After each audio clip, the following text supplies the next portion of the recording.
आज हम पढ़ेंगे मृदा प्रदूषण यानी सॉइल पॉल्यूशन।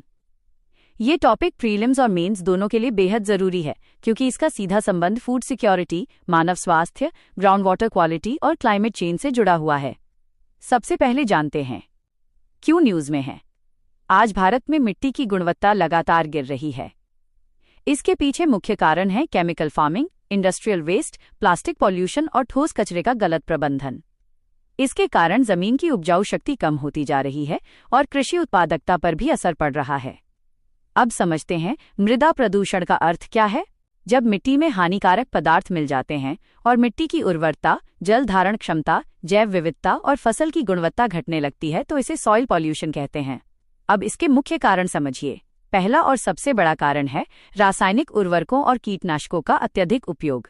इससे मिट्टी में टॉक्सिक रेजिड्यू जमा होता है, मिट्टी के सूक्ष्मजीव और केंचुए नष्ट हो जाते हैं और एनपीके असंतुलन पैदा हो जाता है। दूसरा कारण है औद्योगिक अपशिष्ट और भारी धातुएं। कई उद्योगों और खदानों से निकलने वाले कचरे में सीसा, पारा, कैडमियम और आर्सेनिक जैसे तत्व होते हैं जो मिट्टी को जहरीला बना देते हैं। तीसरा कारण है प्लास्टिक और ठोस कचरा। लैंडफिल से निकलने वाला लीचेट मिट्टी और ग्राउंड वाटर दोनों को दूषित करता है। साथ ही माइक्रोप्लास्टिक मिट्टी के इकोसिस्टम को नुकसान पहुंचाता है। इसके अलावा सीवेज स्लज, बायोमेडिकल वेस्ट और तेल रिसाव भी मिट्टी प्रदूषण बढ़ाते हैं। अब इसके प्रभाव देखिए। कृषि पर इसका असर ये होता है कि फसल उत्पादन घटता है, फसलों में विषैले तत्व बढ़ते हैं और फूड सिक्योरिटी खतरे में आती है। मानव स्वास्थ्य पर भारी धातुएं भोजन के जरिए शरीर में जाकर कैंसर, किडनी डैमेज और न्यूरोलॉजिकल डिसऑर्डर जैसी बीमारियां बढ़ाती हैं।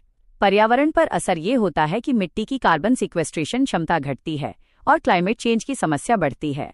प्रीलिम्स के लिए कीवर्ड याद रखें: बायो एक्यूमुलेशन, बायोमैग्निफिकेशन, सैलिनाइजेशन और सॉइल एसिडिफिकेशन। अब सरकारी पहल soil health card scheme, PM PRANAM, Swachh Bharat mission, NMSA, PKVY और fertiliser control order way forward में जरूरी है। ऑर्गेनिक और नेचुरल फार्मिंग, कंपोस्ट व बायो फर्टिलाइजर, इंडस्ट्रियल डंपिंग पर सख्त निगरानी और फाइटो रेमेडिएशन। निष्कर्ष: मृदा प्रदूषण भारत की खाद्य सुरक्षा, स्वास्थ्य और पर्यावरणीय स्थिरता के लिए बड़ा खतरा है, जिसका समाधान सस्टेनेबल एग्रीकल्चर और मजबूत वेस्ट मैनेजमेंट से ही संभव है। धन्यवाद।